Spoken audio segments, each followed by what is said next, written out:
کہ آپ جو اس جلسے میں شرکت کے لیے حاضر آئے ہیں، نہ آپ مجھے تکنے کے لیے آئے ہیں، نہ آپ نئی بھائی کو سننے کے لیے آئے ہیں، کیونکہ اس موسم میں انسان نرم اور گرم بستر کو کبھی بھی جدا نہیں کرنا چاہتا ہے، کبھی بھی نہیں چھوڑنا چاہتا ہے۔ عزیزان گرامی وقار، آج جو آپ اس جلسہ میں آئے ہیں تو اللہ اور اس کے رسول کا ذکر سننے کے لیے آئے ہیں، اللہ اور اس کے رسول کی محبت میں آئے ہیں۔ عزیزان گرامی وقار، کچھ دیر کی توجہ چاہتا ہوں۔ آپ دیکھیں اللہ سبحانہ وتعالیٰ نے ہم گنہگاروں پر، ہم عصیہ شیاروں پر، ہم بدکاروں پر کتنا بڑا کرم کیا ہے کہ ہمیں اور تمہیں اپنے حبیب کا امتی بنا کر بھیجا ہے۔ ہم اور تم جناب محمد رسول اللہ صلی اللہ علیہ وسلم کے امتی ہیں، ہم اور تم حضور کے چاہنے اور ماننے والے ہیں۔ اللہ سبحانہ وتعالیٰ نے بندوں کی ہدایت کے لیے 1,24,000 کم و بیش انبیاء کرام کو بھیجا۔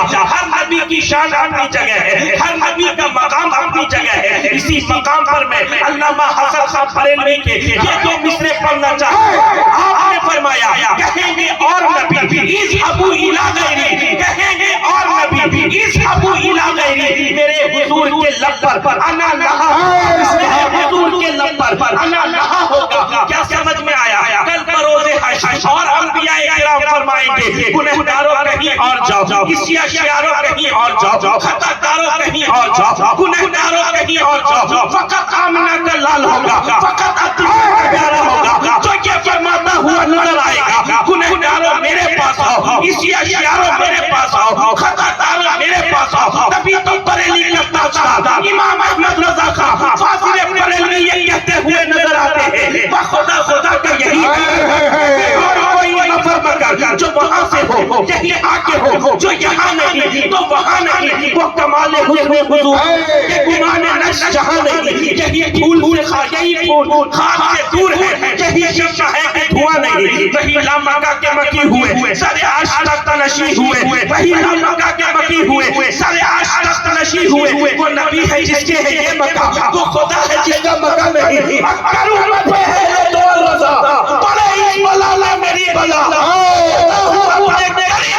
میرا دین پارا ہے نعرہ تکبیر،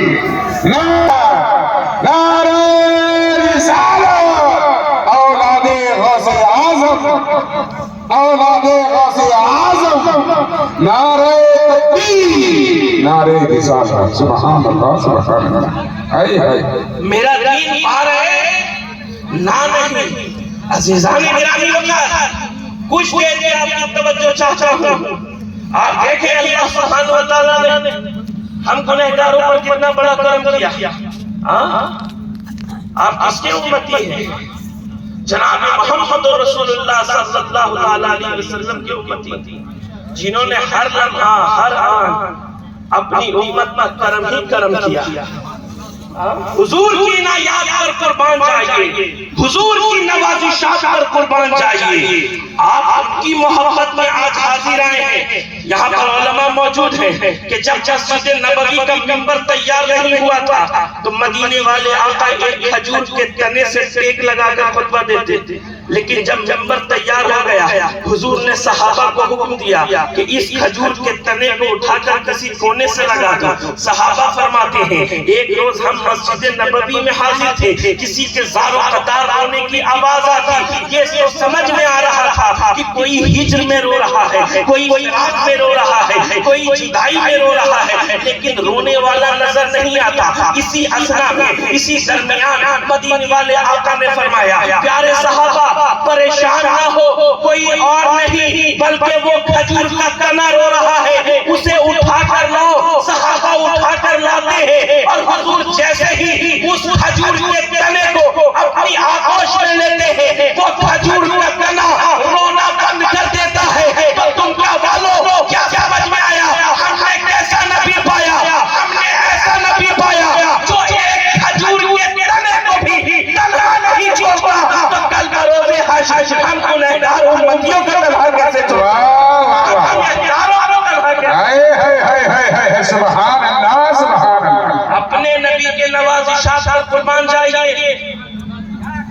حالانکہ میں آسان گفتگو کرنا چاہتا ہوں، ورنہ اس جس میں بھی خطیب اعظم کا خون دوڑ رہا ہے، میں بھی خطیب اعظم کا ہی شہزادہ ہوں، پوری رات قافیہ پیمائی کر سکتا ہوں، ہاں الحمدللہ۔ لیکن میں آپ کو سمجھانا چاہتا ہوں کہ آپ نبی پر قربان جائیں۔ آپ دیکھیں نا امام اہل سنت، کہیں دور جانے کی ضرورت نہیں ہے، آپ اپنے اصحاب اپنے بڑے کی زندگی کو دیکھیے، چاہے وہ غوث اعظم ہو، خواجہ غریب نواز ہو، مخدوم شہباز محمد ہو، اعلیٰ حضرت فاضل بریلوی ہو، ہمارے اسلاف نے ہم سے یہ کبھی نہیں کہا کہ میرے مرید بن جاؤ، میرے ہو جاؤ، میرے ہو جاؤ۔ لیکن شاہ الدین صاحب، ہمارے اسلاف نے ایک بات کی ضرورت نہیں ہے کہ مدینے والے کے وفادار ہو جاؤ، حضور کے وفادار ہو جاؤ، حضور کے جانثار ہو جاؤ، حضور کے سچے غلام ہو جاؤ۔ عزیزان گرامی وقار، ہم نے کیسے نبی پایا؟ آپ ذرا سوچیں کہ ہم کس نبی کے امتی ہیں؟ ارے ہم نے تو ایسا نبی پایا، ایسا نبی پایا جو آفتاب خدا بھی ہے، جو ماہتاب عطا بھی ہے، جو در بحر صفا بھی ہے، جو سید الاصفیاء بھی ہے، جو جلوہ حق نما بھی ہے، جو عکس نور خدا بھی ہے، جو صاحب حق عطا بھی ہے، جو سارے نبیوں کے خواب بھی ہے، رحمت بے حساب بھی ہے، در مستجاب بھی ہے، وجہ تخلیق کائنات بھی ہے، نور شمس و قمر بھی ہے، ظلمت کی سحر بھی ہے، راکب بحر بر بھی ہے، مالک خوشخوشتر بھی ہے، صاحب معتبر بھی ہے، نقل شیری اثر بھی ہے۔ ہم کس نبی کے امتی ہیں جو رب قالوکیل بھی ہے، کبریا کا وکیل بھی ہے، دین کا سرزمین بھی ہے، بے مثال و بے مثیل بھی ہے، باقا مال و جمیل بھی ہے۔ ہم نے ایسا نبی پایا، ہم نے ایسا نبی پایا جو اللہ کا محبوب بھی ہے، جو اللہ کا محبوب بھی ہے، جو انبیاء کا مطلوب بھی ہے، صحابہ کا مرغوب بھی ہے، جو اتقیاء کا مقصود بھی ہے، جو باعث اعجاز موجود بھی ہے، جو صاحب حجود بھی ہے۔ ہم کس نبی کے امتی ہیں جو کعبے پہ مدرود رجا بھی ہے، نعرہ تکبیر، نعرہ رسالت، اولاد رسول۔ عزیزان گرامی وقار، عزیزان گرامی وقار، آپ دیکھیں کہ اللہ نے ہم گنہگاروں پر کتنا بڑا کرم کیا، ہم بدکاروں پر کتنا بڑا کرم کیا۔ ارے آپ ہم تو خوش نصیب ہیں کہ یہاں پر حضور کا تذکرہ کر رہے ہیں، حضور کی باتیں کر رہے ہیں، یہ علماء کتنی محنت کر رہے ہیں۔ اور جگہ میں جاتا ہوں تو دیکھتا ہوں کہ عوام محنت کرتی ہے، علماء خاموش بیٹھے رہتے ہیں، حالانکہ وہ سارا آنکھوں پر ہے۔ لیکن آپ دیکھیں یہاں علماء محنت کر، ہمارے بڑے محنت کر رہے ہیں۔ میں انہیں تھوڑی سنانے آیا، یہ مجھ سے بہتر جانتے ہیں، ہم تو ان سے سیکھتے ہیں۔ میں تو ایک ادنا سا طالب علم ہوں، میں اپنے بارے میں اکثر کہتا ہوں ہم تو طفل مکتبے بے مایا ہیں، کیا کریں ان کی بڑائی دیکھیے، گر خدا کا فضل ہو تو کچھ کہیں ورنہ ناممکن ہے بھائی دیکھیے۔ اور کس کا ذکر کر رہے ہیں؟ کافیے ہیں تنگ ذوق میر کے، کس کی ہے مدحت سرائی دیکھیے۔ یہ بار بار کا ہے، لا يمكن السماء كما كان حقه، بابا دادا بزرگ کوئی قصہ مختصر۔ شہباز خلافت نے تو یہ دو مصرے لکھ کر قلم توڑ دیا کہ میں ایک بندہ ہوں، صرف بندہ، میں نام سرکار کیا لکھوں گا، خدا نہیں ہوں کہ ان کی مدحت 30 پارے اتارتا ہوں، خدا نہیں ہوں کہ ان کی مدحت 30 پارے اتار دوں گا۔ نہیں صاحب، آپ پورے ہندوستان میں جا کر نعت نبی سنتے اور پڑھتے ہیں۔ میں تمام علماء سے یہ کہنا چاہتا ہوں یہ بہت نازک مرحلہ ہے۔ اس لیے نا فخر رسول کی مدحت کرنا نعت نبی ہے، غزل نہیں ہے، سوچ سمجھ کر ہمت کرنا۔ نعت نبی ہے، غزل نہیں ہے، سوچ سمجھ کر ہمت کرنا۔ شہباز خلافت نے نہیں کہا تھا میری جو پیشے قلم کی یہ مجال ہی نہیں ہے، کوئی نعت لکھ سکوں میں، یہ سوال ہی نہیں ہے۔ وہاں آپ جیسا رہبر کوئی کیسے لا سکے گا جہاں بس میں آدمیت میں بلال ہی نہیں ہے اور ہے زیا کی جان قربا تیری نسل محترم پر، یا رسول اللہ تیری آل کے برابر کوئی آل ہی نہیں ہے، تیری آل کے برابر کوئی آل ہی نہیں ہے۔